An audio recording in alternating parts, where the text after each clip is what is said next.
Hi and welcome to the Catching Up Podcast, your show about speedrunnings and the runners themselves. I am Sen Knight, your host, and today we have the chance to have Professor Palmer with us.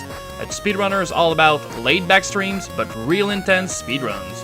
Join me as we discover more about the man behind the speed. Hi and welcome to the Catching Up Podcast, your show about speedrunnings and the speedrunners. Today I have the chance to have Professor Palmer with me today. Thank you very much for answering the call. Absolutely, man. Absolutely. All right, let's dive right into this from the beginning. Palmer, how did you discover gaming? Was it when you were a child? Yeah, oh, absolutely. So, when I was little, I always wanted an N64 because my dad's brother, my uncle, he had one, and he would always bring it over when he would visit. We were closer in age, and I was so jealous. I wanted an N64. My parents, they were like, no, you don't need one. You're only 7 or 8. Yeah. You don't need one. And then one year for Christmas, my Santa brought a PlayStation. Ooh. And that was it for me, right? So funny enough, actually, my grandma, for that Christmas, with my relatives, I would have it before the actual day with my family. Okay. So Christmas Eve, my grandma gives me Final Fantasy IX. Now I hadn't received the PlayStation yet, so I was like, thanks a lot, Grandma. This is amazing.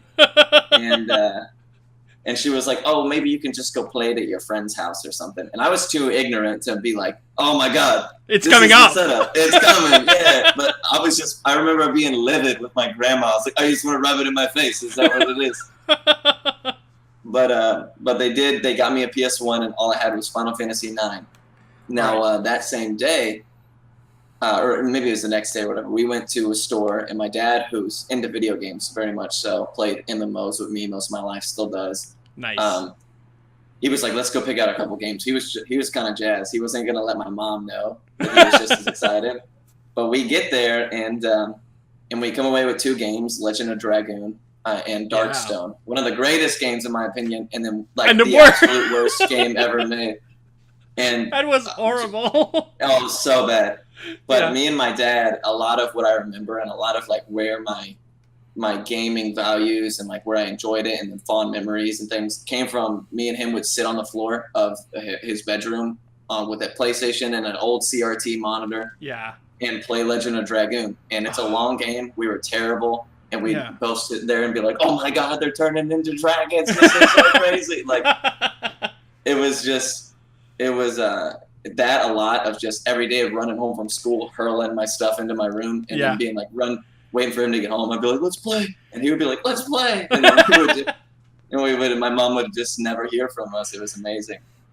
So that is definitely where the roots grew very strong very early. So. Yeah, so already into some of the RPGs, but Legend of Dragoon was a special one. I really enjoyed that game when I was a bit younger. I don't know why the time detect you see in Mario RPGs and in Legend of Dragoon is not a staple. Oh man, I tell people that all the time. I say it's crazy. First of all, a game that I don't know why it didn't have sequels. I don't know why it didn't rival Final Fantasy. I don't know why it wasn't huge. Because it was amazing for graphics. For PS1 era, were pretty sick. Yep. It had great mechanics, the items you could mash to do more damage, or but like you're saying, the additions, the time-based battle.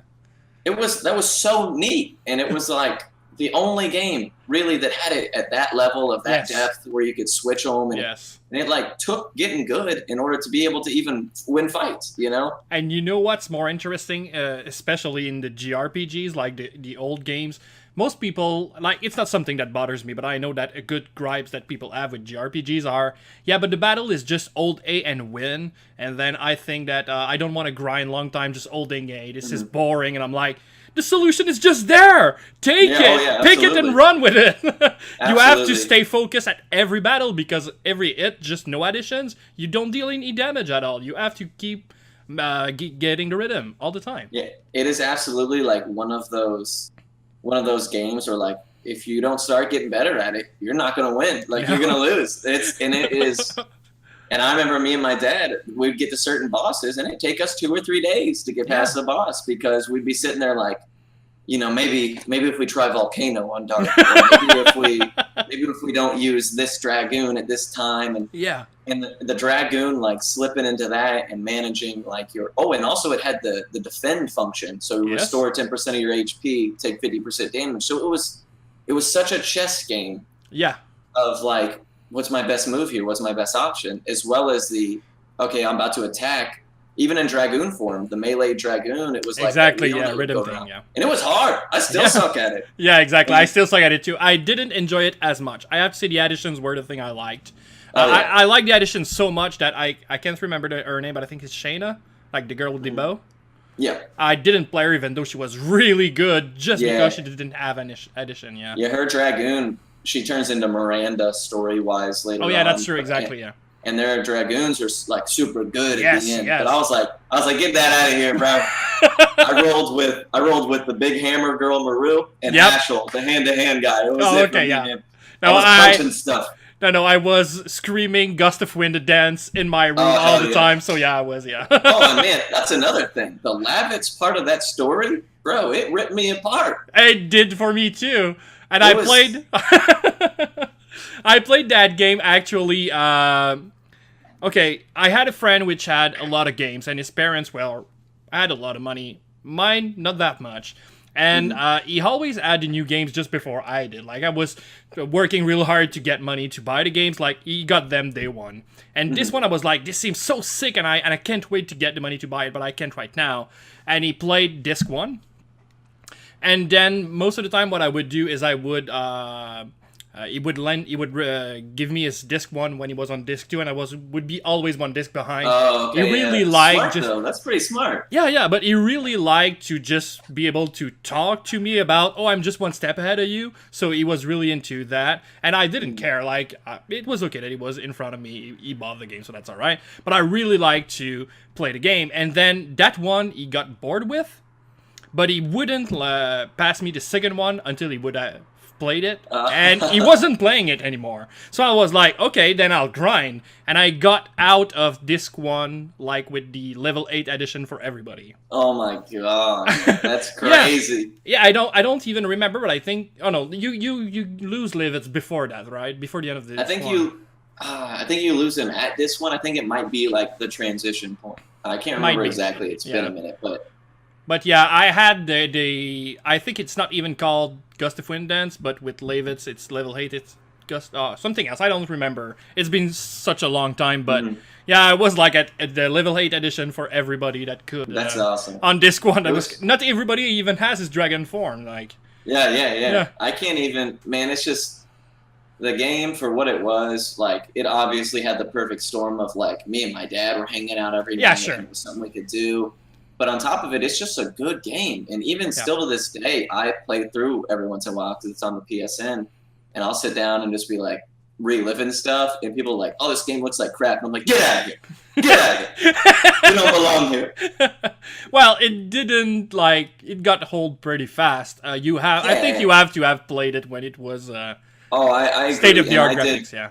And that's one of those. It's funny you mention that because Final Fantasy IX's the games that I played as they come out, like now I have like such a fond memory of them. Yeah. Whereas the games I played later to be like, I should play this classic. It's like, it's good, but it's not experience it then good. Yeah. And you have a lot of people. They're like, what is this Lego game? And I'm like, these were ahead of its time. Please, how dare you? It's a good, but those Final Fantasies, all of that where they kind of try to make the graphics realistic, that stuff ages poorly just because, we have technology. Whereas the Marios and things like that are cartoony and stay cartoony, I feel like they have a little bit more longevity, but whatever. I'll take my Lego, people. That game is sick. I had the same experience, but with Final Fantasy VI, I might be a bit older, and to me, it's the sprite art. I cannot, like, it never gets old for me, even if it is, like, I don't know, 25 years old. I don't care. It's just sprite arts always look good if it's well made. Yeah, I love pixel art. I love it. Like, even if people, like, draw pixel art or whatever, exactly. It's so dope. Yeah, but well. It does ages better than, like you said, somebody was trying to make the most realistic characters with triangle. Yeah, exactly. realistic 1999 characters and realistic, 2018 characters, obviously it'll always pale in comparison. Exactly, yeah, sure. Okay, let's move on then. Did you discover, like, not discover, but did you experience speedrunning before speedrunning was a thing? Were you the type of kid that would try to play his game as fast as possible, even though there were no leaderboard or no internet even? Not really. I think, like, I'll put it this way. Like, I was one of those people who, like, GameFAQs had just come out, like, right around the time that I was getting into games. And obviously walkthroughs and forums and things like that were kind of big. And I would get a new game and just play it alongside a walkthrough, like, every single time. Just because I wanted, not to speedrun it, but I wanted to just play the game and do all the stuff. And I didn't want to, if I got home from school and I had to do homework and then bed, like, I only had 3 hours, I didn't want to spend it, getting lost in mazes and crap like that. Yeah. So I know that a lot of people are like, oh my God, you didn't experience it. But it's like, I still love a lot of those games. Yeah. And I just needed the guidance. I was only like fucking 11 or whatever, so it's like, you can't really expect me to make it through Final Fantasy 9 or 10 or whatever at age, 11, 12, 13. Yeah. And, without a little bit of help, especially boss fights and stuff. So that was more of what I was into. So as a result, though, I know that I missed a lot of extra content because I, read the guide, realized it wasn't necessary, and beat the games faster than probably most, but not with intent at all. Okay. Okay, then did you discover speedrunning, like the community thing, much later on then? Yeah, actually, I've been speedrunning I think it started in April of 2016. Okay, so like a year and a half or so. And I started with Final Fantasy 9. It's funny though. Years before that, I caught like one of the earlier GDQs. My roommate, actually, friend I've had since I was little. He was like, "Check this out, dude! It's where they beat games super fast." And I was like, "Okay, whatever." Now, me and my dad had played all the Pokemon, the Red, Yellow, and Blue when we were younger because we both had Game Boys. And I saw a guy, we just happened to turn it on. And I remember sitting there and a guy named Shenanigans was playing Pokemon Blue at GDQ. And he was going to catch all 151 Pokemon in like, 2 hours or something. And I was just like, there's no way. That's unrealistic. It can never happen. And I remember watching it just being like, this is madness. Absolutely. But it wasn't until like a couple years later that I had kind of like, oh, another speedrunning thing. I remember this. And like watching, the marathons or whatever. I was big into Twitch because I played League and things like that. Okay, makes sense. So it kind of correlated in that fashion. But it wasn't until I was like, you know what? Speedrunning is interesting. I wonder if like the games that I love. Legend of Dragoon was the first one I ever looked up in Final Fantasy 9. And I saw that Final Fantasy 9 Pewexel and Spike Vegeta at GDQ, which in my head was like, that was the thing I saw the guy catch Pokemon at. So it started to like kind of come together, and I watched them beat Final Fantasy 9, and then I looked more into Final Fantasy 9, and I got real attached to Essentia, who did like this segmented Final Fantasy 9 run, and between Pewexel and Essentia, and I would catch their streams whenever, I was like mind blown. And in my off time, I started to do it a little bit more and try to learn 9. And I fell off for a while. Then when I moved back up to here and I had a lot more free time, I got, I learned the route like for real and took it serious. Okay. And then moved from that game to Parasite Eve, which was like, I just didn't have 10 hours, every day. I couldn't deal with the length and how bad I was, right? So like I never got to finish the run. So I was like, let's find a shorter game. And I found Parasite Eve. I was like, I kind of remember that. It's unique. It's interesting. It seems relatively easy to learn. And as soon as like I got a run finished, and then I finished the second one, and it was like, well, that was faster. And then I finished the third one. I was like, I just keep getting better. This is insane. Like, direct feedback. Yeah. Exactly. That kind of like, oh my God, like look how good you're getting. Like you're seeing improvements, and you're seeing like that kind of reward or whatever. Like that satisfaction and that immediate like, wow, you practiced yesterday and this is how good you are now. That like I was crazy about it. It was like it was a really weird time for me as well. Like I was going through some personal stuff, and I would come home to Parasite Eve and be like, I don't care. Everything else, nothing else matters. It's just, and at the end of it, I'd be like, hell yeah, I did it. So it was a lot of things that kind of came together that got the ball rolling. And then it got really bad really fast. I just started, once I got Parasite Eve down, I was like, what other games can I do? Like a addict or something. Like, what games do I own? Like looking around. And then, and from there, it's just something that I've come to like enjoy the community, the competition, and it's still you put in time and you get better, which, exactly. It's one of those things in life. It's like, you can't always guarantee that, like, every day I go to work, I can't guarantee that I'm going to learn something new and be better at my job the next day than I was the day before. Yeah. Or it maybe you could, but maybe it would not even be required. Not the people over you would just be like, continue doing your job. I mean, it's not always gratifying. Yeah, I get that. Exactly. There it is. And it's interesting.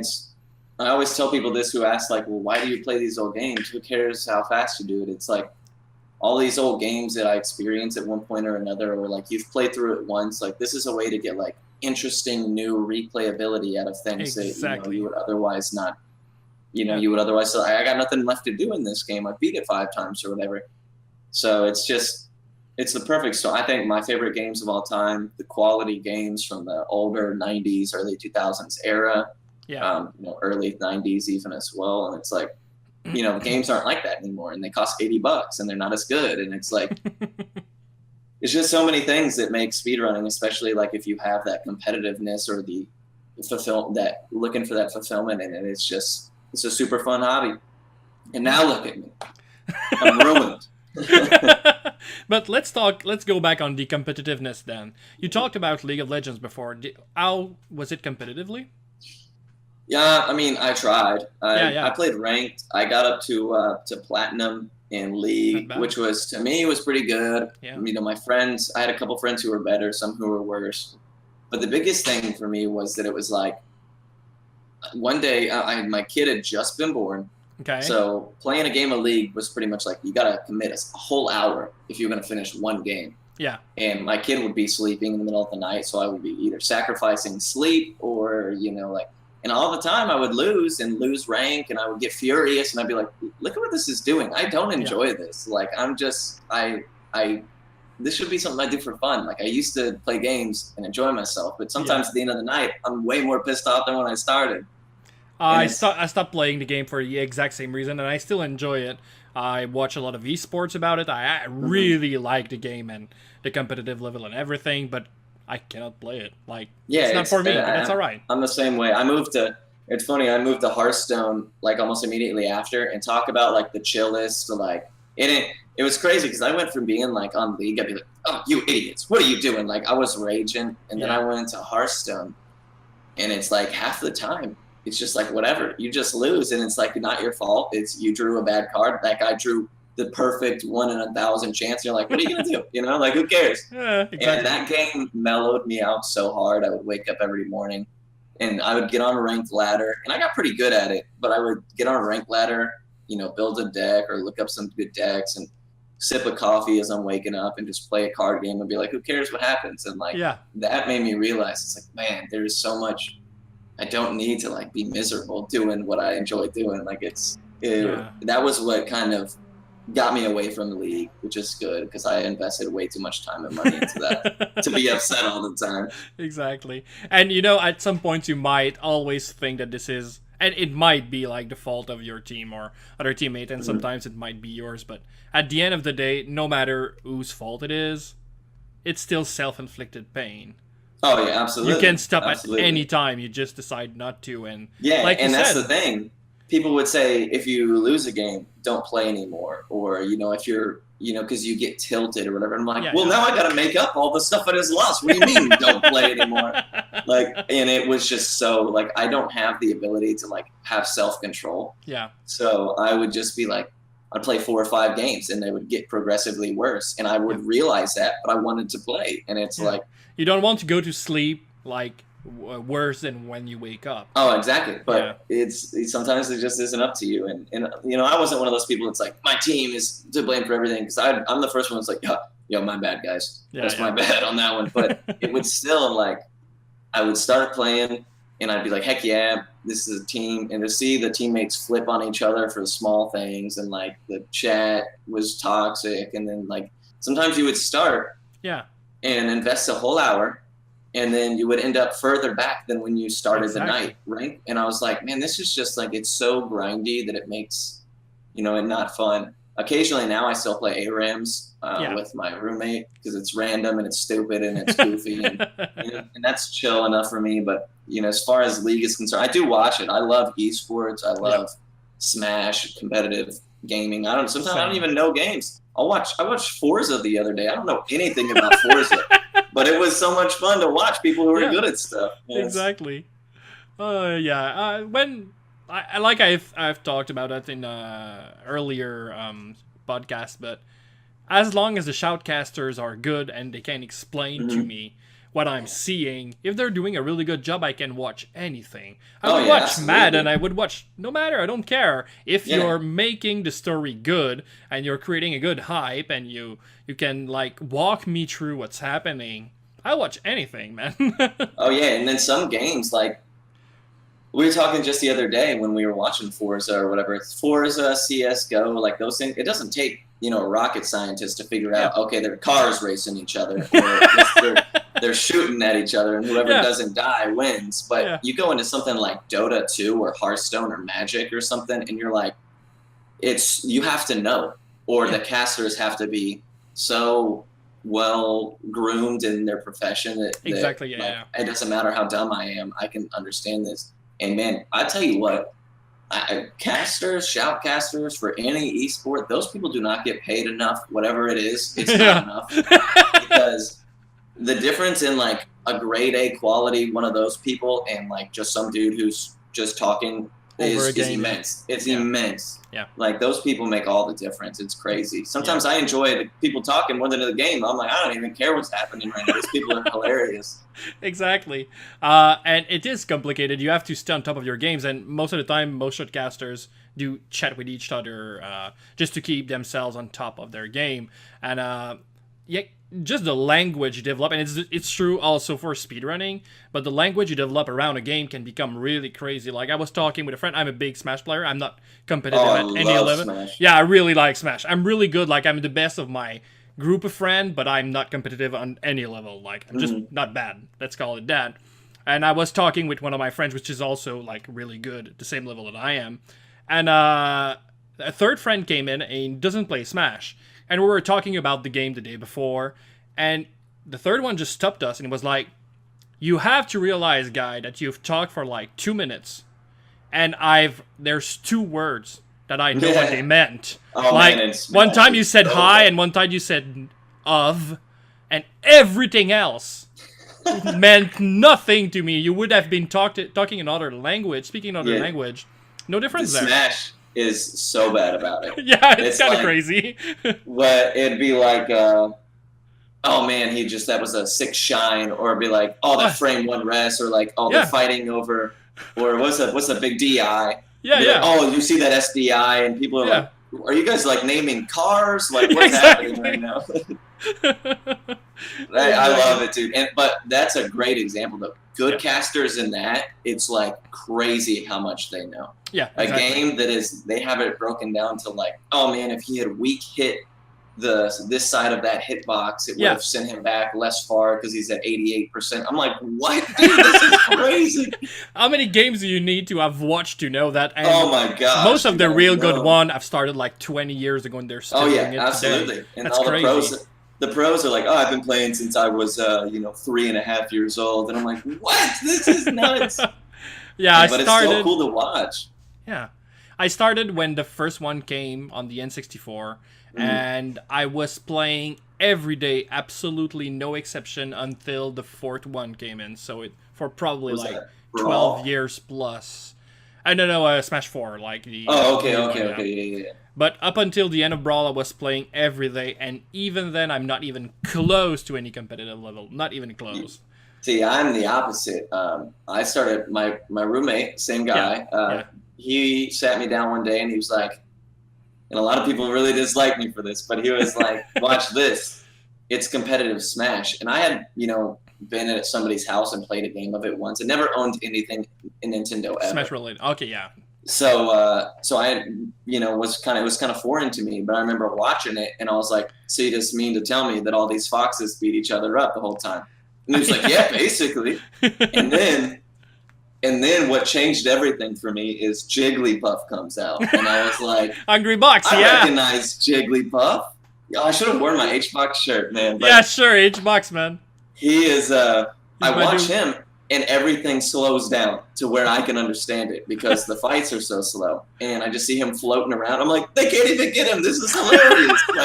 And my roommate's over there like just disgusted with me, and most of the chat as well in the stream. And I just remember watching it and being like, yo, this is crazy. This is like he's just snaking hits, and I was like, when is the next one? And I just got into it, and then I was like, I've never played. Can we play? And my roommate was like, yeah, absolutely. So, we play from time to time. If my roommates have been drinking or whatever. Okay, that's the only time I win anything. I'm so bad. And I just play Jigglypuff and Ness. And but man, I tell you what, if a game where you don't do the same thing every game doesn't stay infinitely fun. I don't know what it is. It's like it's just you just fight each other on a map. There's only so many maps. Yeah.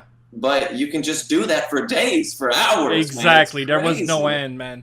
We were playing like friendly tournaments and everything. There was no ends to what we would do. And I had a neighbor, and I was lucky for that, but I had a neighbor that was playing, like, wanted to play as much as I wanted to.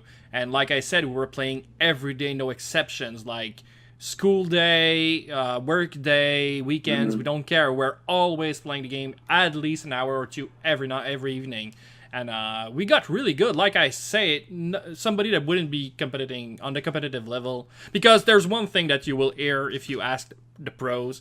It is, you might have practiced as much as you wanted. If you never tried to fight the pros, you'll never be good. Like if you never, especially with all like the tech and stuff that exists in that game. Exactly. Man, except if you're Mewtwo King. But other than that, you cannot learn in your basement. Yeah, there's only one. And that's what's crazy is that scene. They have people who are, and it's for a game that like it's never going to change. It's never going to get updated. It's never going to get patched. For how dynamic that scene is, and how they're still discovering stuff, and how there's, this guy's changing up his style, and it's just crazy to me. And then the crowd of people around that come out to see it, and then you got like heroes and villains, and the big bad hungry box, and like all of the.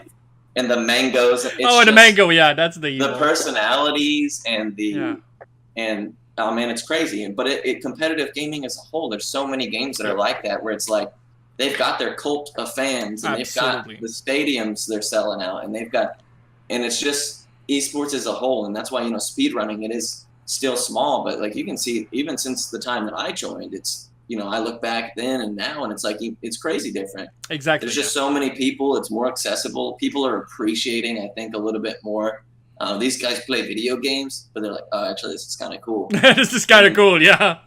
And Smash is just one of those that, that would consider that a smaller esports scene, but they still they do more than okay for themselves, and it's absolutely And it's the level of skill in Smash, especially, or I'm sure any other fighting game, but you look at it. And it's immediately on display, even if you don't know anything about the game. Just how fast things are happening, you're like, oh, this is crazy. Yeah. Whereas sometimes you can watch a game of League, and you're like, so what do they do? It takes an hour for them to do this? Like, I don't.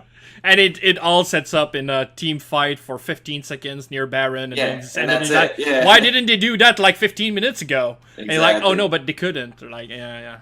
But it's just esports and just video games, man. It's crazy. Like, I mean, these are old games. Smash is so old, and then speedrunning, most of those games are super old, but it's just video games as a whole is no longer like this counterculture. Yeah. And the accessibility and the ease of esports is it's due to Twitch and stuff like that. But it's just like, if you've played a game, there's probably somebody playing it professionally. Yeah, exactly. Or playing it competitively, I guess is a better way. Or speedrunning it in a exactly. way. And it's like, you can just, that thing where you can just be like, I want to find who's like really good at this, and on YouTube or Twitch or whatever, whether it be a speed run or a competitive scene, and you can just be like, wow, that's insane. Like, it's crazy what people have figured out. And it's so cool. I love that. I've chatted with Christos Owen, which is one of the earlier episode, and he would say that the things he likes to do today is when he buy a new game, he will make sure that he stays away from Twitch and everything. He wants to experience the game as is. Mm-hmm. But he says that when he sees he's nearing the end of a game, he gets excited because the rewards he'll get for finishing the game to him would be to start and go see what's happening on the speedrun scene. And it's like his reward. I've beaten the game. Now I can look up the speedrun. And he's like, I'm so excited. And I like that. Like, there's already somebody who has come up with a speedrun and you want to see if he would be interested in doing it. But just looking at it, like, he's so hyped. Yeah, I'm like the opposite, right? I don't even play games casually. I'm just like, I purchase it and I'm like, let's speedrun it now. But that's all right. The luxury that I have is like, I don't exactly speedrun it. I don't immediately hit a timer and let's see how long it takes. But if I play it with the intent of eventually speedrunning it, as I go along, I'm like, let's try this. And I'm like, whoa, that did a lot of damage. Write that down kind of thing. Yeah. And so I do get to experience it and kind of like really broken route it like early on kind of thing. And that is so much fun. But kind of in a similarity to his point would be like, as I get through it, I'm like, oh man, I can't wait to see how this turns out. And once I finish, I'm gonna start it over with these new things I know. Exactly. And and all of that it's super addictive. It's almost like when I'm routing games and like doing first couple of runs of stuff, it's like so addictive and so fulfilling because you're like, oh my god, I'm gonna try this now, and it's crazy. You're just applying the knowledge you've gathered along the way. Oh yeah. Oh, that's and it can completely change everything. Like, Earthlock is a game I recently routed. Yeah, and I've watched you route that. It was fun. Yeah, the first run was like 7 hours, and the second one was like 4.5. And it's like, it's crazy how things can change and how you can, there's that, that oh man, I can get better at this. Oh, I can get better at this, and it's so much fun to do that and to have, especially on Twitch or whatever, have people just in chat.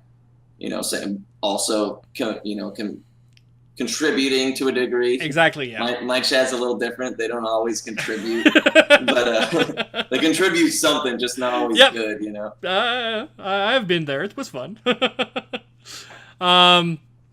So Twitch, let's talk about that. I know that you are actually not streaming for a living.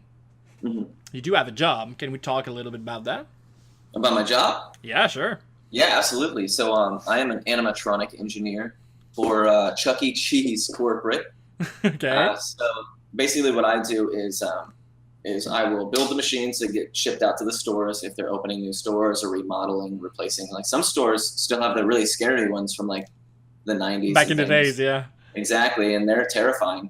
And some just, they move a lot, they go bad, things like that. So I do, I'll build and software, most of those up. But I also, where I live, have a district that I'm responsible for servicing. So they'll call me out and be like, we're having issues. Can you come look at it? And that's most of what I do. It seems like everybody has issues all the time. But I go out and I look at these, these different animatronics, and we have like a decent variety of characters. Some stores have the whole gang. Some stores have just one. Okay. But it's so much fun because it's one of those things I can just like put parts together with my hands. Like the little Lego kid inside me is so excited, And it is one of those things where like every day I'm like, it does that. How about that? Or other people who do a similar thing, or the other districts. Like I'll talk to those people and they'll be like, well, I found that if you use this machine oil, that you'll get rid of this. And I'm like, what? This is so crazy. Nice.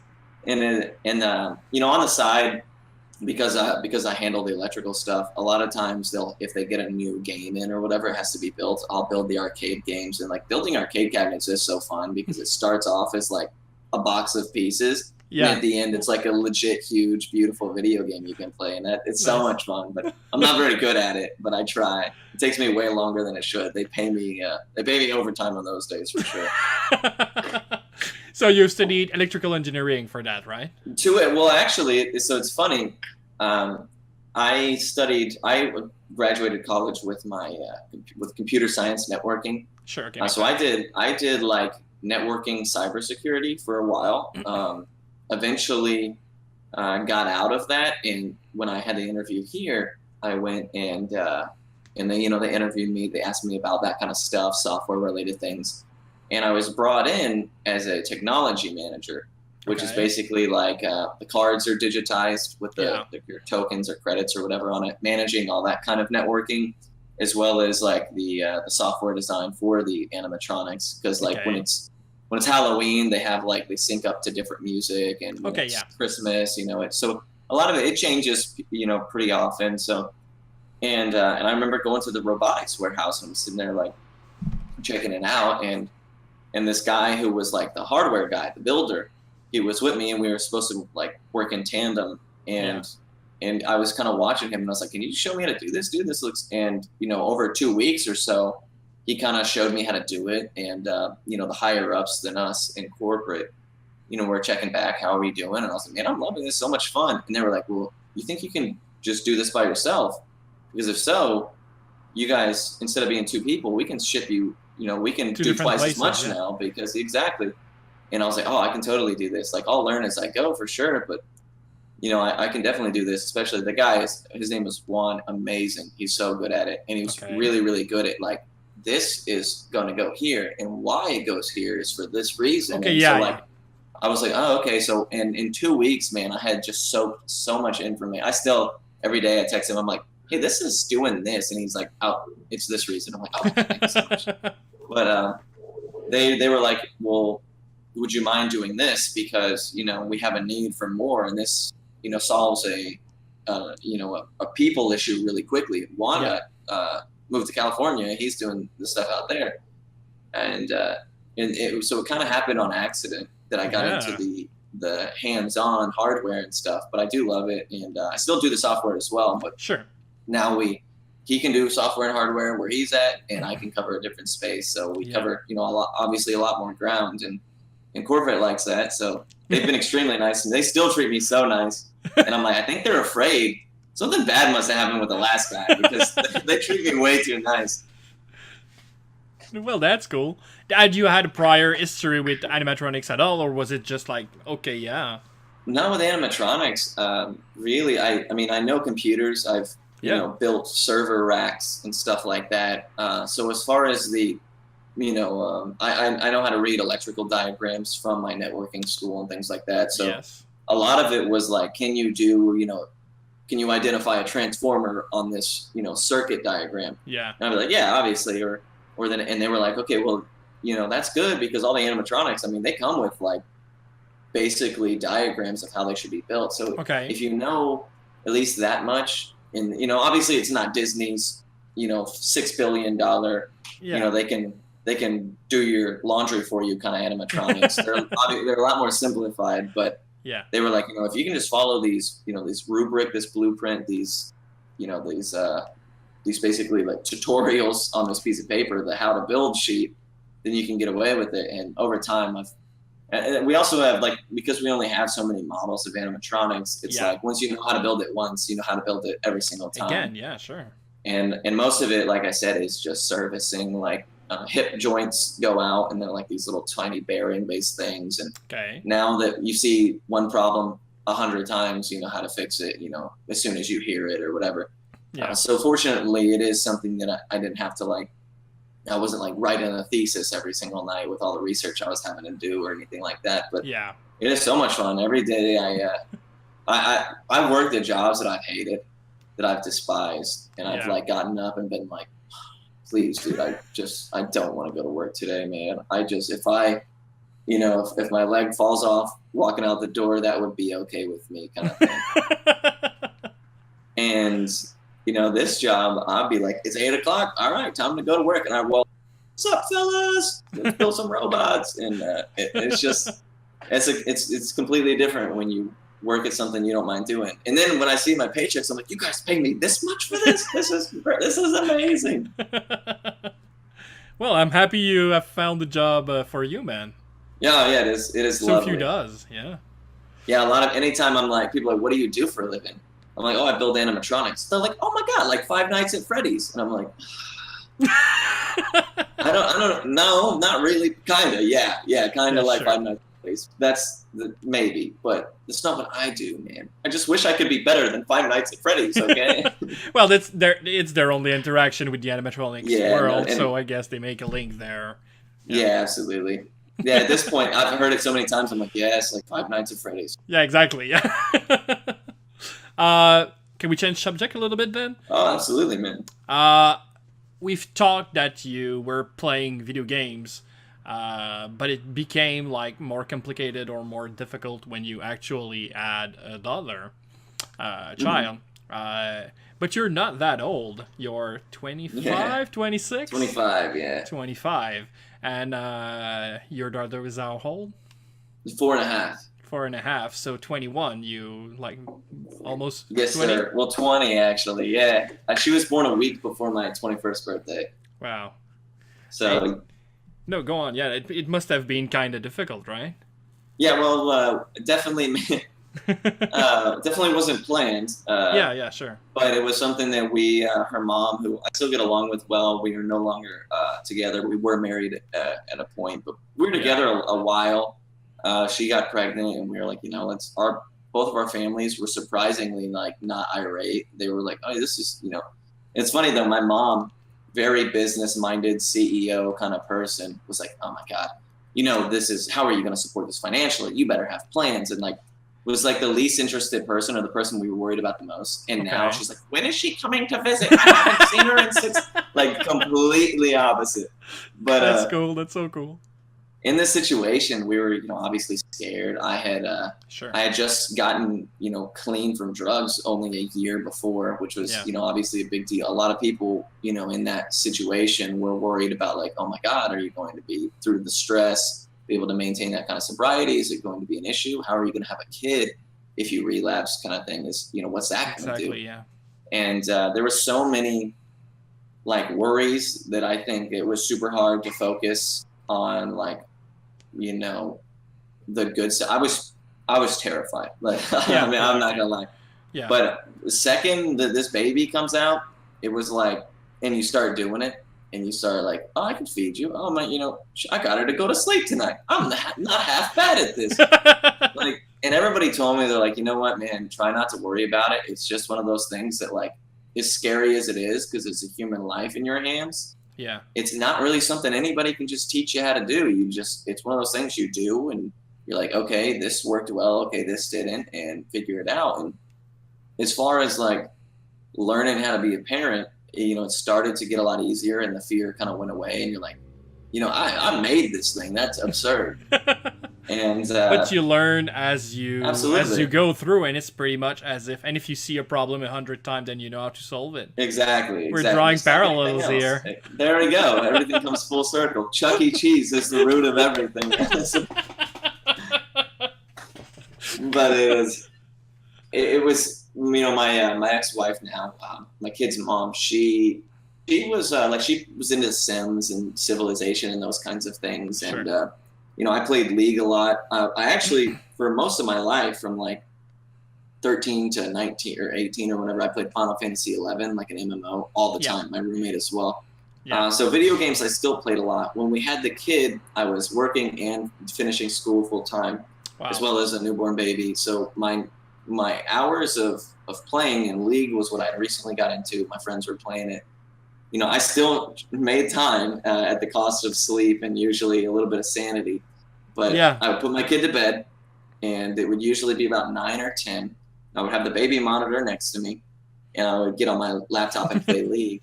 And my brother-in-law, he would sit next to me, and he also played, and we would sit there playing. And then, like, when you hear the kids start to fuss over the monitor, we'd all be like, and then we'd be like, oh, okay, we're good.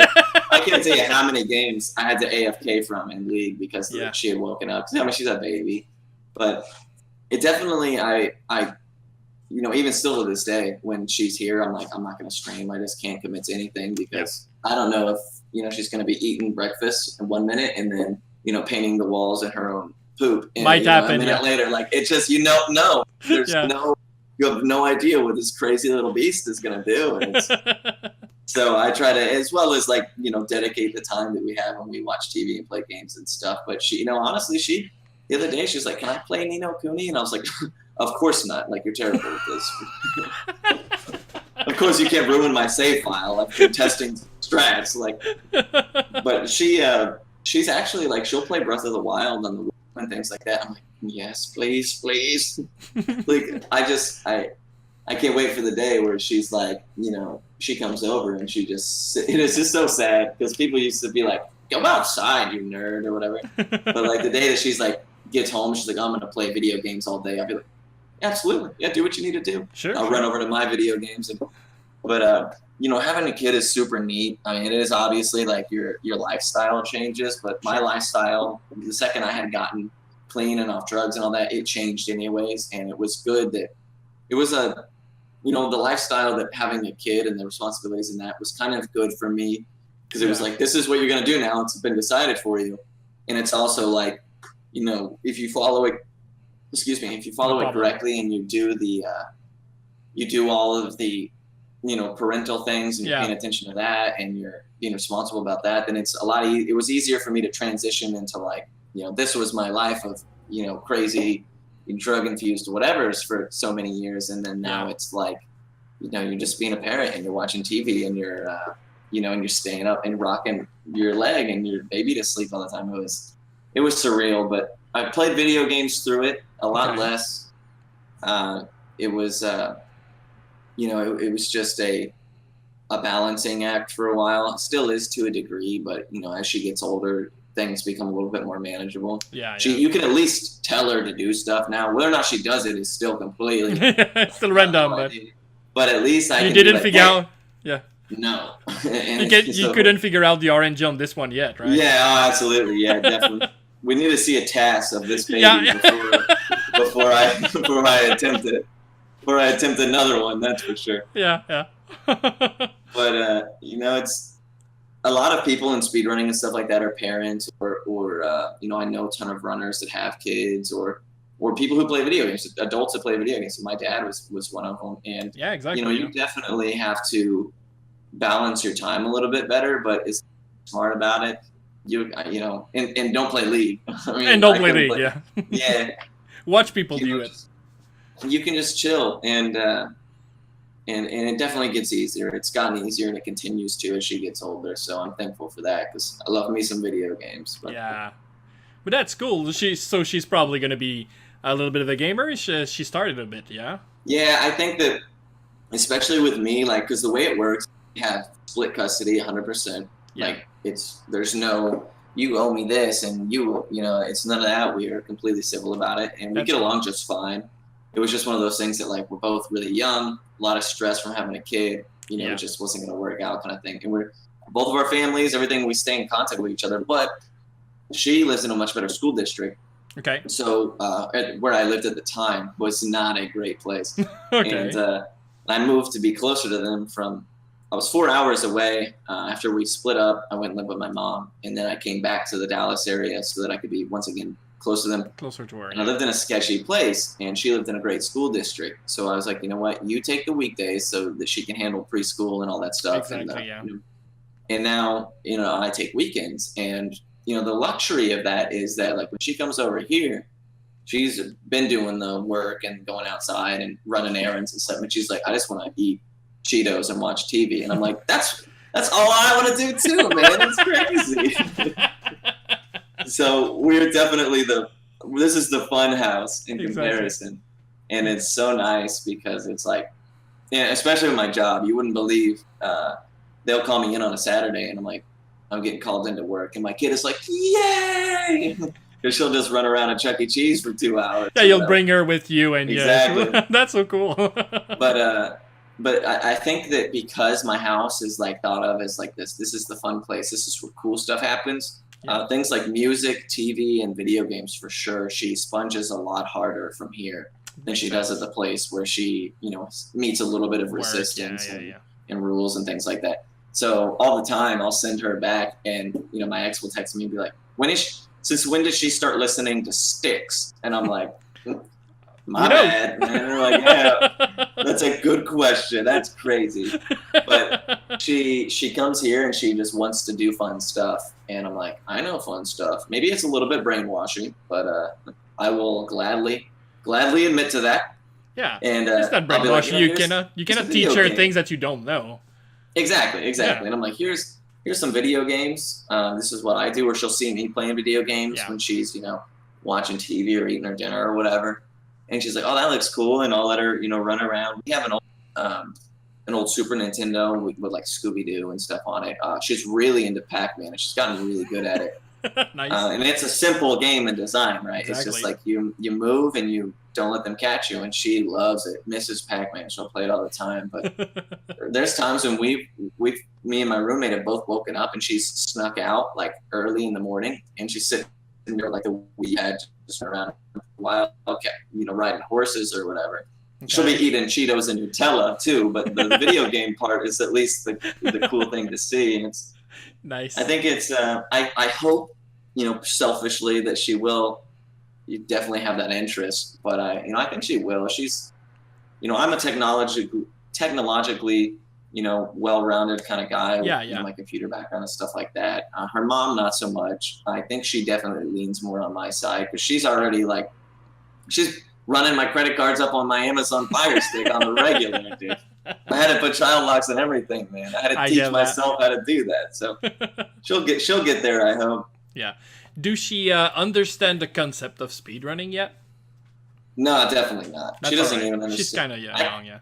Yeah, I can't even explain her the concept of Mario level sometimes. She's like, she'll just jump. We have Mario 3D on the.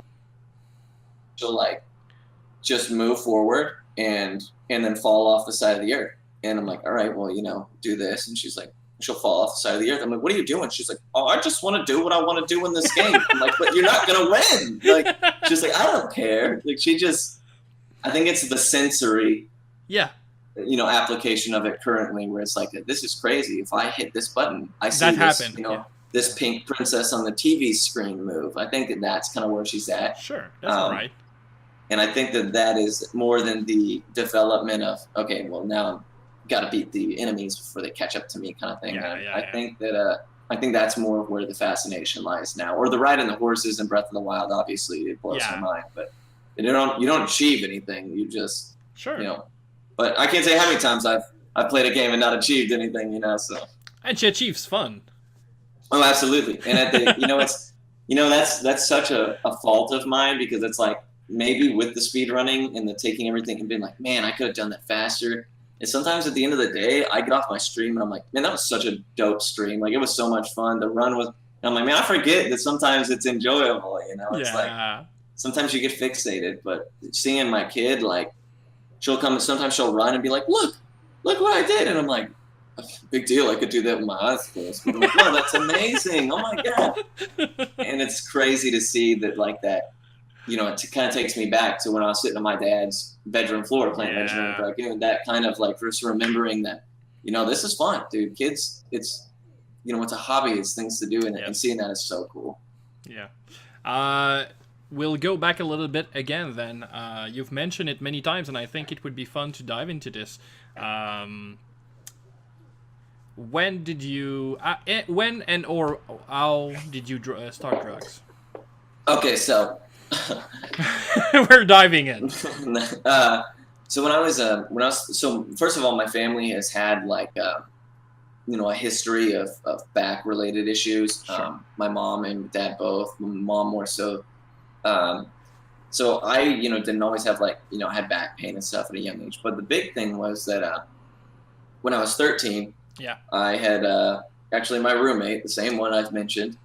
He was hanging out at his house, and he had a dog, and we got into these tents, we were, play camping in the backyard. Sure. And his dog, who was a, good, well-behaved dog in any other situation previous. Okay. Me and him and the dog were in one tent, and then his little brother and his little brother's friend in another tent, and we had some other friends that were there as well. But as kind of a joke. They thought it would be funny to bang on the tent or whatever and no. And when they did that, I was sitting here with this dog and it turned around and lunged and just bit my face like crazy. Damn. And it was, it was bad. It ended up I was rushed to the ER. I could stick my tongue through my 4 different parts of my cheek. If you look close now, you can see the scars from the stitches. And I mean, it's way better now. And honestly, like I saw the pictures of because they were like, don't look at yourself, do not look at Yeah, yourself. sure, sure. But I saw the pictures just recently they came up and they were obviously very very gory. Yeah. But just looking at, I'm like, how did I end up looking just like I did before that incident? Like those doctors were incredible. Yeah. But it took like 89 stitches or something like that. Damn. Yeah, it completely. The big part was that it like separated when it pulled. It like separated my lip and my gum line. Yeah. So like they had to basically go reattach all that. I have a scar here where I could stick my tongue through. Yeah, yeah. But they had to like all the way down to the inside to the outside. Stitches right here. There's actually some of it was removed because it had come off. So they put like this small like almost like a BB, like a ceramic BB or something. Okay. Really, really tiny ball thing to like fill up the empty space in my lip, and you can still feel it. It feels pretty wild. But the point is after that event, it required okay, in 2 weeks we're going to remove these stitches. We're going to re-stitch up some things. It's going to be like a progression. Yeah, exactly. And obviously pain medication was something that went along with that. And I remember at a young age being like, I took one of those hydrocodone or whatever, these pain pills. Yeah. And I was sitting in front of my PlayStation 2 playing Yu-Gi-Oh! Forbidden Memories, which is just a wild game. Yeah. And I was terrible at it. But I'm sitting there and on this pain medication for good reason, like obviously prescribed, no ill intent, and just being like, whoa, like all of a sudden this feels pretty good, right? And it didn't stick with me too much. I remember playing Final Fantasy 11. After about 6 months later, we're still doing the every other month. We're gonna come in and touch up the stitches and things like that. Or sometimes it was just to see where I was at. Stitches were gone. They were like just monitoring it in case they were worried that as I got older, my skin would stretch and it would split open things or things would grow in weird. So they wanted to monitor it closely, and obviously through all that, they were prescribing me pain medication. Especially back then, it was like pain medication. Even still today, is really easy to get, but even back then, it was like such an afterthought. It was like, oh, you got headaches? Here's so many hydrocodones, or here's so many narcotics, basically, and that kind of, as I got into high school and experienced like I'm going to rock out to emo music and like the kind of the mandatory personality change that apparently everybody has to go through. Sure. I was still on the medication. I remember as I was, taking one, I was like, I wonder what happens if I take two. And I would take two and be like, oh my God, this is crazy. It feels so good. And eventually I got to the point in my freshman year of high school where I was like, I know people who smoke weed or drink or things like that. I was like, maybe I can find this kind of thing in high school. And I can, I don't have to worry about filling up prescriptions or only taking one at a time or whatever. And from there, it kind of like definitely the pain pills. And that day is where it started. And it just kind of, it was weird. I feel like I'm somebody who's relatively easy to go along with and things like that. But it was, there was a lot of self-esteem issues. I don't know if it was, it's hard to find a place for them because like my family was, an upper middle class. I had friends. I didn't have really any reasons to like have low self-esteem. It's just one of those things that, probably the extended drug use didn't help, but it then became I medicate myself because, I'm sad about these things, and to a degree a crutch, but at the same time, it is mental health and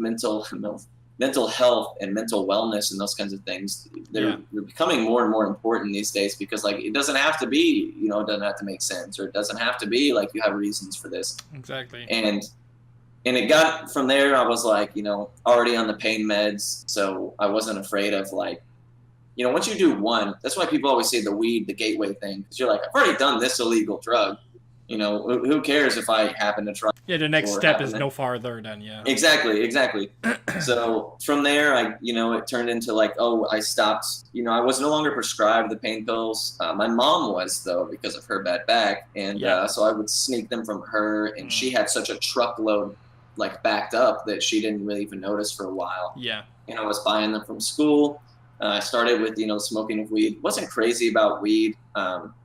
Wasn't crazy about alcohol. It was mainly just narcotics, pills, things like that. Eventually, as I got to about 15 or 16, was really into electronic music. I DJ'd. I like produced music for a while, and the ecstasy and that kind of scene that came along with that, as well as the availability of drugs in high school. Like, I mean, you'd not pick like, what you'd get. Yeah. Exactly. You're not messing with like the drug cartel. You're like, it's this high school kid, and what he can find and what he can buy up is what you're gonna be into at the time.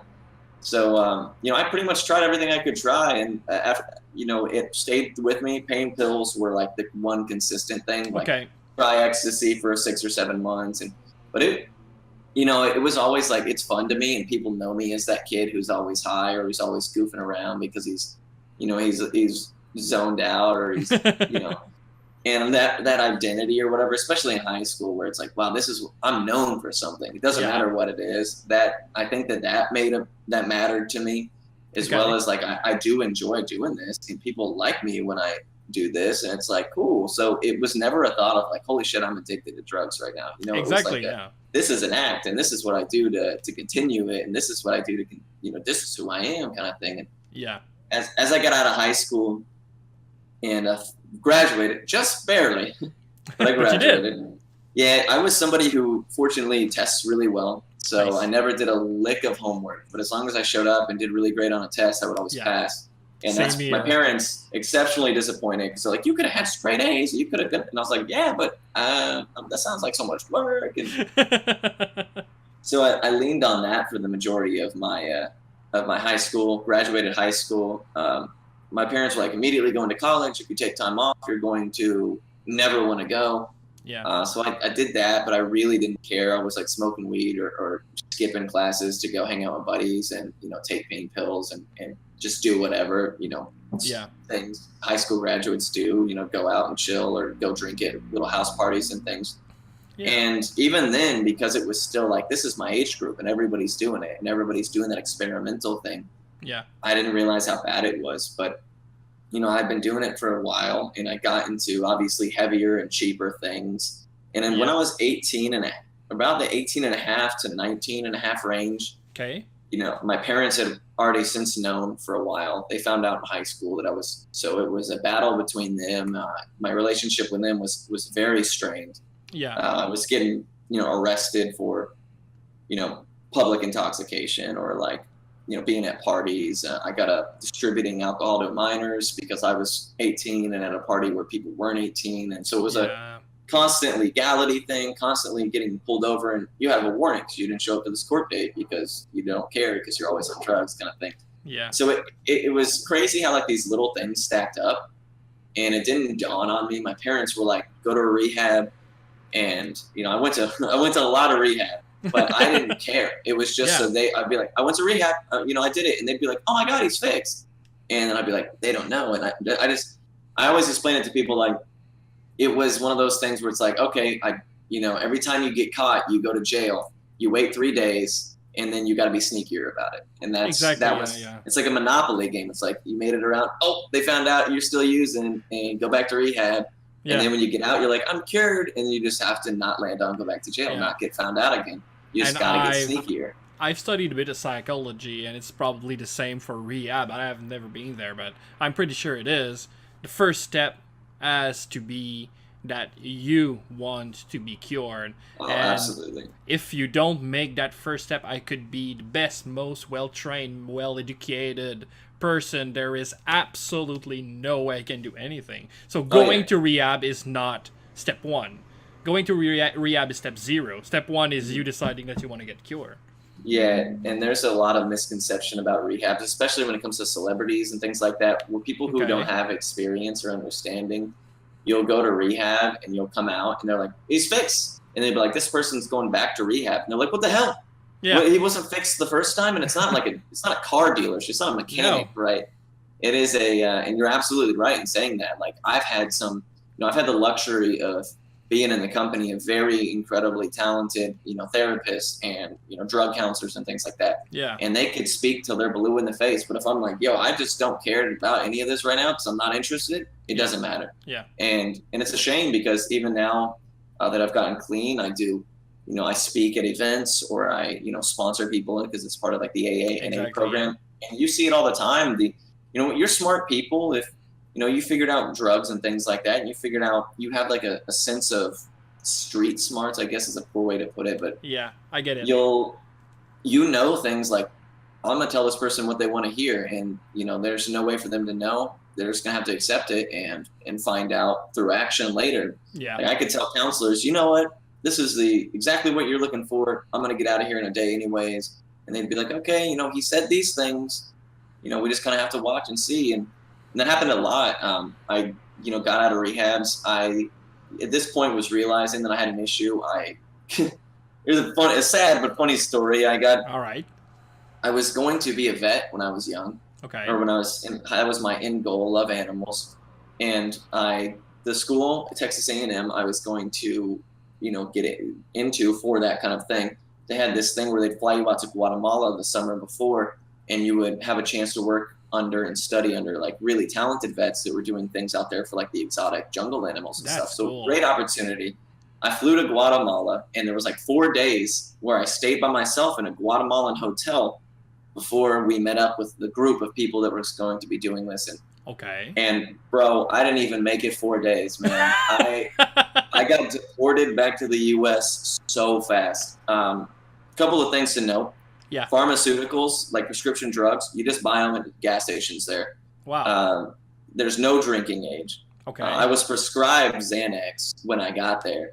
So, dude, I can't even tell you what happened. There was the final day, with a bunch of, underage drinking, and because it wasn't illegal, I went with like $500 American to last me the whole trip, and that made me like a Guatemalan king. Okay, like because exchange rate was so bad.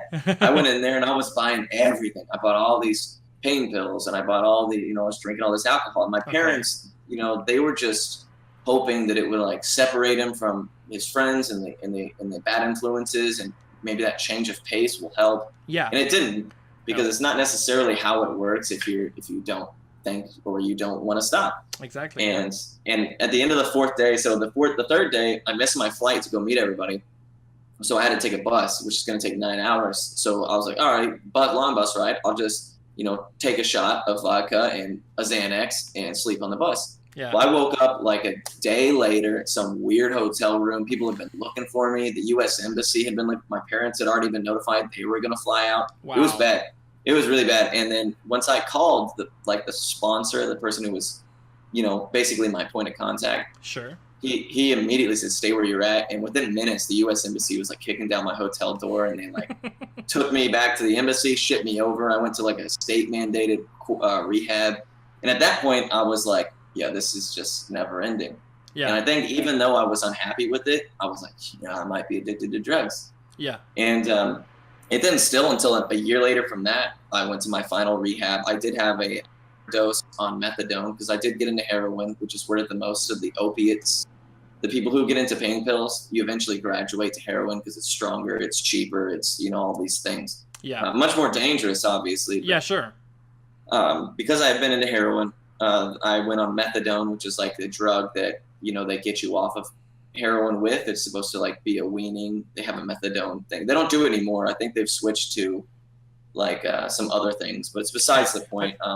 Maybe I'm understanding, like they would give you that because it's like they would graduate you down to. Exactly. Okay, yeah. It's like sorry. It was like no, you're totally fine. It was like it's like a plan basically, where they're like, we'll give you this dosage. Yeah. For these days, and then you work and it's supposed to like work addicts off of that stuff. So because you cannot just stop. It's impossible. Exactly. Yeah, unless you get chained down to something, and And then you would get crazy anyway, so that wouldn't exactly. solve anything. Oh man, the withdrawals were madness. But I remember like what I did was like I just stored those methadone, and then I was able to buy some off of somebody else who was on it. So I had a bunch accumulated, and I was like, well, if I take all these, it's basically like even better than the heroin I was on. But I remember just taking 8 of these like high dosage methadones, and I was up to the point, I've been doing it for years. I was taking like entire 30 a pill bottle of 30 painkillers all in one mouthful, because that's what it took at that point. Damn. And it was bad. It was like 200 or 300 milligrams of just the painkiller, which usually it's in 5 or 10 milligram pills. So you can do the math. There's tons all at once. And So this methadone, I'm like, there's only 8 of these. I took 30 of these other things yesterday. So I took all 8 of them, and I remember playing Halo and chilling with my dog in my room. And then the next thing I remember is like waking up in an ambulance with these people who were screaming like, "What did you take?" And I was like, "Nothing. Get off of me, nothing." Yeah, exactly. You don't want because really quickly I realized, oh my god, this is for real. This is so. My dad apparently he had found me. Thankfully, did CPR for a while. Ambulance showed up. Fortunately, there's a drug out there that exists called Narcan that for people who overdose on opiates, they give you a shot of it, and it's like reviving the dead almost instantaneously. Okay. Because it's basically just like hard concentrated adrenaline, gets all your things, just a jump start. Yeah. And it also blocks receptor sites for opiates, so you stop responding to the drugs in your system. Nice. A miracle drug. There's in the sobriety community, there's a lot of, political war over Narcan, but that's besides the point. Okay. They were able to administer that to me because my mom knew that I was huge into opiates, so she told them that. They were like, "All right, well, let's try this." So the perfect storm of things came together in such a way where I didn't realize, how dangerously close. Like I had no pulse or no breath or anything like that, and it ruined my dad. Like my dad was so shook up for seeing that, and like now that I have a kid, being able to appreciate that. Oh my God, like it was, wow. Minutes away from this, from losing this completely. Oh man. But from that point, it started to, it was so obvious at that point to me, but they were like, let's try one final rehab. And I was like, my life was so miserable. Like everything, I was tired. And I was like, I can't do this anymore. So I went into this rehab, and I just remember from day one being like, dude, I don't care if you tell me I gotta, eat the, mold off the bottom of that table over there or whatever. Like if that's what you say is going to cure me, and I'm going to do it at this point, because that's how desperate, that's how badly I wanted to. That's the first time you went in and you had done step 1. Exactly. You wanted to be cured. Yeah. Exactly. And it was crazy because like I remember just at the end, it was a 30-day inpatient program, and at the end of it, I was just like, it was obviously something so different. I had done a rehab before this one where I was like, I'll stay clean, I'll do it this time, and I didn't. Okay. But this one, even in comparison to the other one where I had some time, I was like, oh, this is different, dude. I just feel it. I feel it. And it was crazy how things worked out. Somebody in the rehab with me, we ended up moving out together in a halfway house. Nice. After some time, we moved into our own house. He introduced me to his sister, who eventually became my wife and my kid's mom. That's nice. So it was this weird thing where I'm seeing like all these things come together with in a line, and I was like, this is so much nicer than sleeping outside or having to steal from my friends or whatever. Or waking up in an ambulance. Yeah. Exactly. Oh my God. But now just the kind of personality I am, I don't about that kind of stuff. And a lot of the counselors that I worked with, or the rehabs that I've been to, or other people in the program, they'll have me come and speak at these events, and it's crazy. Like that life seems so far past. I think October 11th, so not too long ago, was my 6-year mark, and it's crazy to see when I go and do these, where I talk for school counselors and kind of just to see the people who were just like me, and I'm like, oh my God, it's surreal that and it is a real thing, and it's becoming a little bit more. Yeah, 6 years ago it was you, yeah. Yeah, exactly, and society is starting to appreciate it more. It doesn't matter if you think it's a disease, or you think it's a choice, or if you think it's one thing, or you think it's another. At the end of the day, people are dying. So brother, sister, family members. Yeah. So I think people are starting to come around to the fact that it doesn't matter what our thoughts are. Me and my best friend can be completely opposite ends of the political aspect of drug addiction. But at the end of the day, neither one of us want people dying over something that's treatable or preventable. Exactly. And I think that is starting to. I think that's starting to bring it a lot more to the people realize DARE doesn't work. A lot of the speaking I do is with counselors and teachers and things, because they've removed DARE from schools because it doesn't work, and they want I always preach the the way they treated sex ed, where you've given up the fact that you're going to scare people out of doing it, and you've come to terms with the fact that if it gets done, these are the things you need to worry about. These are the risks. Yeah. These are and I think that is definitely a better way to go, because nobody's going to yell at a 15-year-old, don't drink a beer with your friends. I mean, it's going to happen, So if you do drink a beer, call me so you don't drive. Or if you do, Exactly, yeah. there's just so many better ways to deal with it. I think society as a whole is coming around to that. And, Yes. and it's definitely fortunate for me because, I got the help I needed at the time that I needed it. So I'm definitely grateful. Nice. Well, first of all, congratulations on 6 years of sobriety. Thank you, man. It needs a lot of strength still, so I wish you all the strength you need for the the rest of your life, man. Absolutely. Appreciate that. And look at what you have accomplished since then. So, beautiful daughter, world record in Parasite. Well, it's not weighing the same. Yeah. Yeah, no doubt. I always say that to people who like, congratulations. I'm like, man, if my dad hadn't found me that day, you know what? We wouldn't have these super sick Parasite Eve strikes. I want everybody to thank my dad right now. Yeah, it is.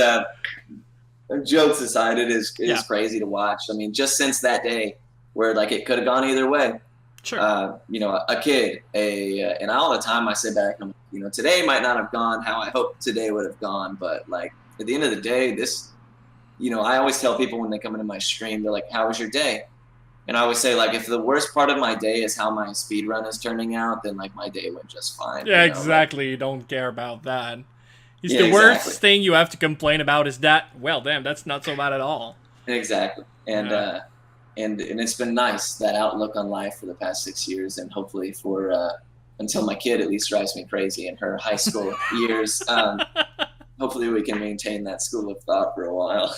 I'm pretty sure you will. You seem pretty chill out, and yeah, like you said, you may have mellowed out. Yeah, absolutely. All right. Let's go back to gaming a little bit then. We've talked about Parasite. We talked about a few games you've played.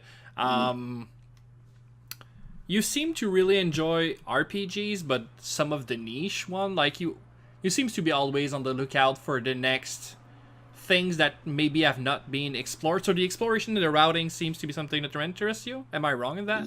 Yeah, and it's so Parasite Eve I stumbled upon and got really hooked into. The competitiveness of it was cool to me. Yeah. And then once I had pretty much done, I'm like, man, I've done this game every day for the past however long, and like, No what problem. more do I have to do? I was like, oh, well, I can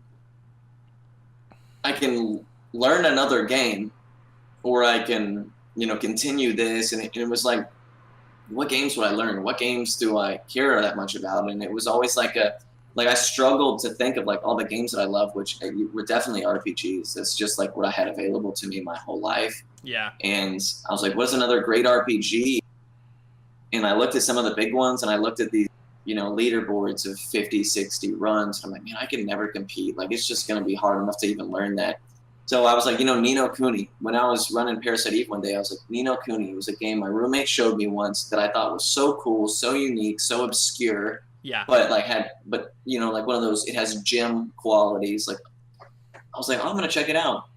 And I went and looked, and it was still in a rough state as far as like it was nowhere near where it is now. Yeah, exactly. Yeah. It was and I was like, man, I can contribute. I think exactly. Then that's a good word. I think it was not that these leaderboards of 50, 60 people. It wasn't that I was like, I'll never get world record, because that wasn't as important to me. It's like I just feel like it's been figured out. Like I can't contribute anything to these people that would help them, and that was kind of what started. I didn't run a Ni no Kuni. I had an absolute blast. Not having the world record pressure, PB pressure on me as I ran another game was so much fun. Yeah. And Ni no Kuni was unique and cool and interesting. And I remember looking at the cover and being like, it's level 5. I never heard of them. And then I was digging through, as I finished that, I was like, what other games could I speedrun? I'm digging through my collection, and I find another game with level 5 on it. And I was like, well, son of a bitch. I've never even heard of them, and now I've heard of them twice. And I pulled it out, and it's White Knight Chronicles. And I remember playing it for like 2 or 3 hours one night when I was bored, and I was like, oh, this game is terrible. I was like, let's see what happens. And it's crazy that kind of, people started to know. I mean, Parasite Eve is my most popular game for sure. Yeah. And it's nowhere near, Final Fantasy 7 or Final Fantasy 9 or what have you. Yeah. It's considered, as far as like that game, it's still obscure to a degree. Yeah. Ni no Kuni even more so. White Knight Chronicles probably even more so, but Yeah.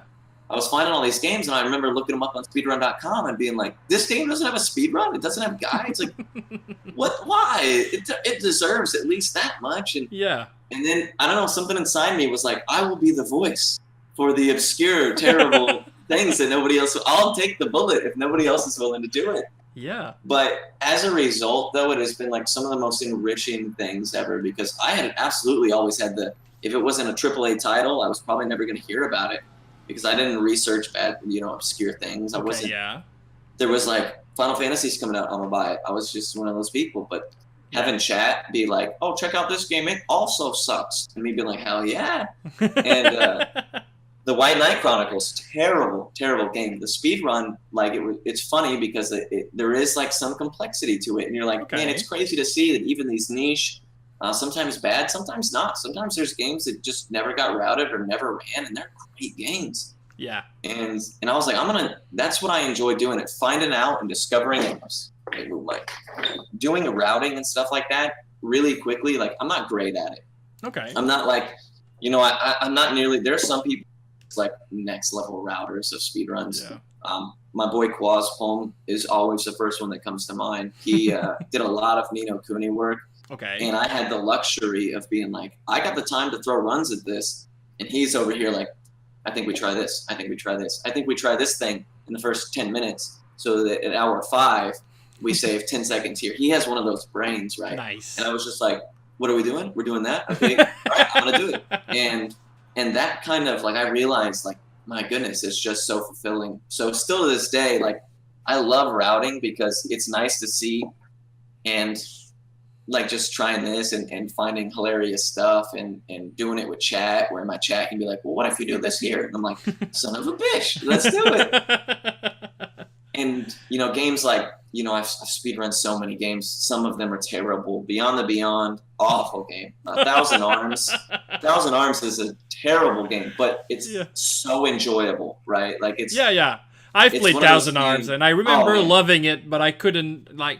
I don't know what was in the mind of the kid I was that I enjoyed it because I've tried to play it again and it's one of those terrible. Things you can't give a good professional rating. Yeah. But you also were like, I kind of did have fun though. I actually did. The intro music I listen to once in a while because I really like the song. Mm-hmm. And I cannot say it's that good, but I don't know what. It's just a thing of when I was a child and the dating sims were terrible, but my god, it's so bad. It's so bad. It's so bad, but it's so fun in the so bad type of way. And I wanted that new sword so much that I didn't care about, okay, it's terrible, but I don't care. I know I'm gonna have that +2 sword or that new fire sword, and I really want it, so yeah, let's date all the girls. And yeah, it was kind of weird, but it was fun. And the games like that, though, there's so many of those games out there that, London Sede Tantedon is a game I routed and runs of, and it was a game that was only ever released in Japan. Yeah, Bowie probably mentioned that. Yeah, I mentioned that. He always does. But, it's weird when I explain it, but, like, you see it, and it's, like, incredibly gorgeous sprite work. Okay. Great music. Like, it's a game that could have easily done well if it had been released in, like, there's games that are way, Darkstone, as I mentioned earlier, that game is a billion times worse. Horrible. It's like, so bad. Yeah, the little bit of funds that you could have add through the game was completely destroyed by the loading times. And just horrible. The camera was bad. Oh, sounds, I was just like, I remember I played it recently. Oh my god, even I can't do this.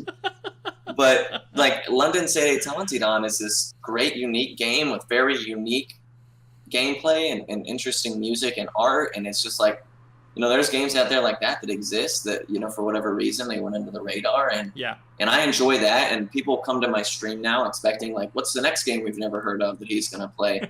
And like that, it's so much fun to me because it's like I'm also experiencing it for the first time. Yeah. So, I'm not an expert, and to see myself in a matter of days, like come up with a route, and then like I'm really getting really good at this, and to see that progression and have my chat be along for that, if it like Earthlock took me a couple of weeks. Sure. But at the beginning of it, I didn't even know how to like, work the battle screen. And now, at the end of the weeks or whatever, and I'm doing runs and I'm grinding out my time, like I've gotten pretty good at it. And it's, my chat will contribute ideas and keep me entertained for the things that are boring. And that dynamic, especially with like my chat interaction and the people I've come to know as good friends and things like that, it's a perfect storm of niche, obscure, sometimes bad, sometimes good games. The fun is in kind of finding out and having friends sit along and find out with you. It is a weird thing that happens in my channel, and I absolutely love it. It's just it's so much fun. Just to give an idea of your chat to the people listening. I've been on your Twitch for quite a time now, and I really enjoyed it. And your fans are kind of interesting, but I really like them. Like they're very I don't know how to say this, but they'll tell you what they think. There's no barrier there. And I remember that we've done the pre-interview, and then I went into your stream like, I don't know, 20 minutes later, and I just sarcastically said, "Oh, it's been a long time." And one of your chat your Twitch your chat members, that I don't know who he is, but or who she is, but just said like, "What the fuck? You were there? Yeah, I saw. You were there yesterday. I saw your name. What the fuck are you talking about?" I'm like, what? But it wasn't. It was not in good fun. Like I knew it was that comedically. Yeah. And I because I knew what you're. It's like, oh yeah, for what he's, the joke there is that we were talking in Discord, but I know exactly and that's how they are. Yeah. And my chat is like this unique like army of trolls, and I think that a lot of them know that we can just act goofy and we can say silly crap we might not be able to say in other Twitch channels and things like that, and we can and that everybody, whether you're a new viewer and the first message you sent in that chat, you're gonna get treated like everybody else. Exactly. That's how I felt. Like the first second was definitely like, who's that person that I don't know of, and why does he speak to me like this? Like not even a hi, just what the fuck? And I'm like, that's all right. But like you said, the seconds, like just after, I exactly felt, okay, I'm a part of the family now, and that's how the family treats each other. It felt like brothers and sisters, and I don't know if you have some, but I do. I do have a sister, yes. They don't treat each other as generally it's a love through, it's tough a love through abrasion kind of thing. Yeah, exactly. Tough love, very good. It felt like a family. Like I was like, yeah, they're actually reacting to what I say, so this is more fun and more inclusive, and I really enjoyed my time there, and I'm gonna go back. Definitely, I really enjoyed it. Well, I'm glad you enjoyed it. And to their credit, like sometimes they'll talk about things where I'm like, ooh man, even I'm like, they go deep sometimes. Yeah, I like that too. And they'll be, or like I'll be playing and I'll die and I forgot to save it, and they'll be like, oh, way to fucking go, you idiot! Like you could not have screwed that up worse. And I'm like, I know.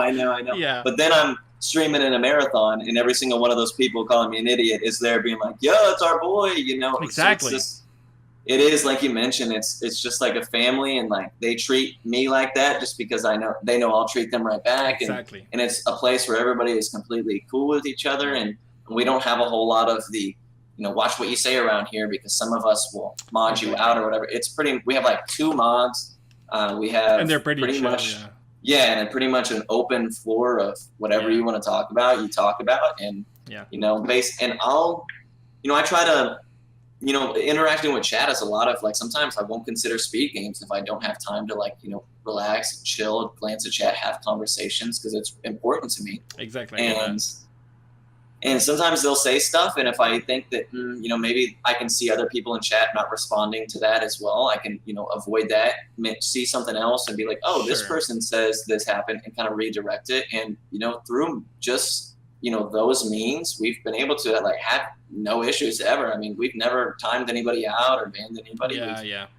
We got a bot that one time spammed links, and we were like, how do we ban him? I was like, I don't know how to ban him. Don't even know how. And then one of the mods did it, and everybody was like, hooray! Or we made it. We banned somebody. And it was, that's the kind of dynamic, man. I get that, though. I've always been talking about that with people, and I realized that it couldn't be like that everywhere. But in my life, I try to separate the words people choose to say from intention. And to me, Oh, the yeah. only important thing is intention. Like, you could call me a very bad word, and I don't care about that as long as I know that your intention is inclusive. Mm-hmm. Like like you said, you would do something in a game, it's bad, and some people would be like, "You stupid idiot! Why are you even doing this?" And as long as I know that he is a friend and he's just trying to work me out because it's fun and it's all in good sports, that's all right. But sometimes there is even the opposite, where somebody would use a quite okay word, but with such hatred or just trying to crush you down that you're like, it's not the words that's important here. It's definitely the intention of the person behind. And I realize that the bigger something becomes, like, you cannot go person to person basis. You have to deal in bulk, and it's normal. But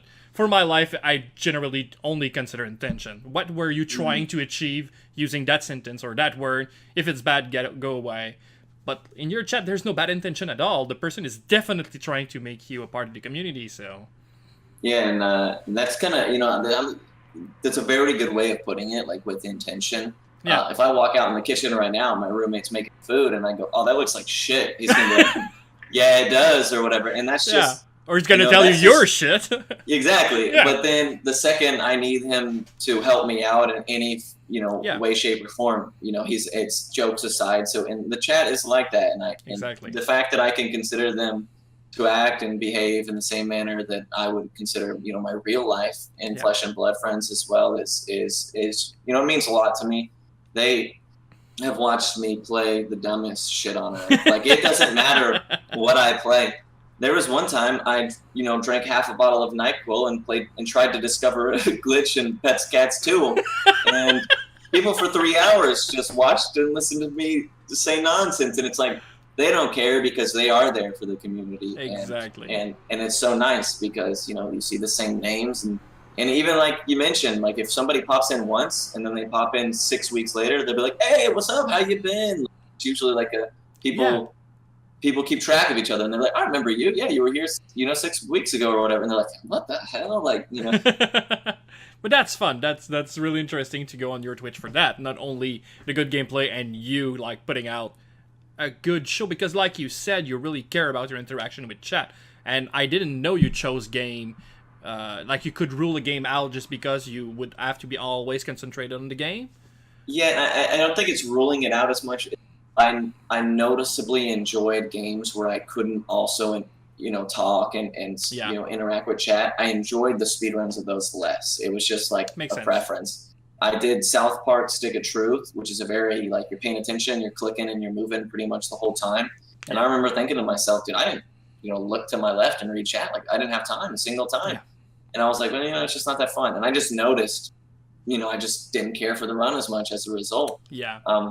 So it's not that I'm like, well, I can't read chat with this, forget it. But I definitely just know I'll enjoy it more if, there is the opportunity to engage people. Because at the end of the day, when people ask why I stream on Twitch or why I started streaming, or, I come home and I play video games anyway. The fact that now I can do it, and 20 of my really good friends are going to sit here and shoot the shit and hang out with me while I play some game that, should have never been made. Like, the fact that exists, it's like, why not? I'm not in it for like huge numbers or anything. I just, I'm basically chilling with my friends and playing games. And, regardless of if there's a timer running or if we're routing or if we're playing some dumb shit, like, it doesn't matter. It's always going to have like that emphasis at its core. Yeah. And as a result, I just tend to enjoy things where, like, they can be a part of it because they're being a part of it is is what is important to me to begin with. So yeah, it makes sense. All right.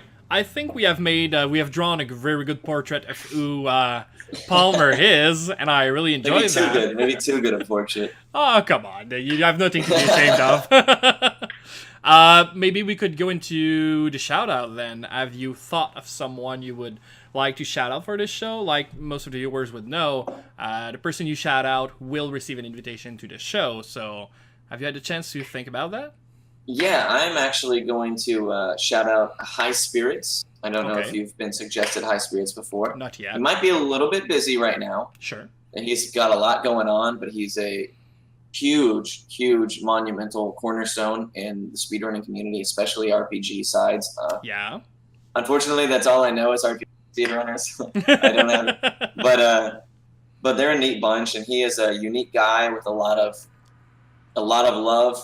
People love him. He does, he's run he's finished Dragon Quest 1 through 9 all in one sitting, 80 something hours. Like, damn. He's done a lot of cool things. He's arranging a marathon right now that's basically like under RPG Limit Break. It's like probably the second biggest event the RPG speedrunners have available, called Questing for Glory. Yeah, he does a lot. Good dude. Just one of those people that's, you cannot, like, even me with my, sinister, I want to tease people, I want to bother people. Even I can't take that guy away from his just constantly cheerful, constantly good mood kind of attitude. And I feel like somebody like that, I think he would bring a lot, and it'd be nice to know a little bit more about why in the hell he is never mad at anything. I'll try to pick on him. Yeah, absolutely. He's a great dude. He's intelligent, speaks well, and he's done a lot for a lot of games I care about. So I would love to hear from him. Sure, I'll try to reach out to him, and if you say that he's busy right now, this is not necessarily a problem. The episode will probably be aired later on, and then I will probably reach out a little bit after that, so maybe I can get my hands on him and see if I can learn a little bit more about his history with gaming, or his history in general at all. That would be awesome, man. I'm looking forward to it. Nice. I think we will be preparing for part 2. So what will we be playing? Ni no Kuni, Wrath of the White Witch. And you're good with that, I believe. Yes.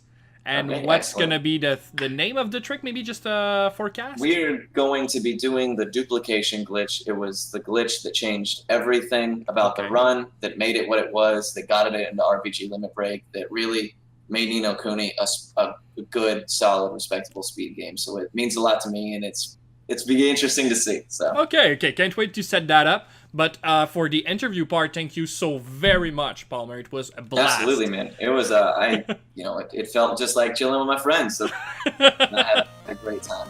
Like it when people say that. So thank you very much, viewers, too, and see you in part 2. Bye-bye.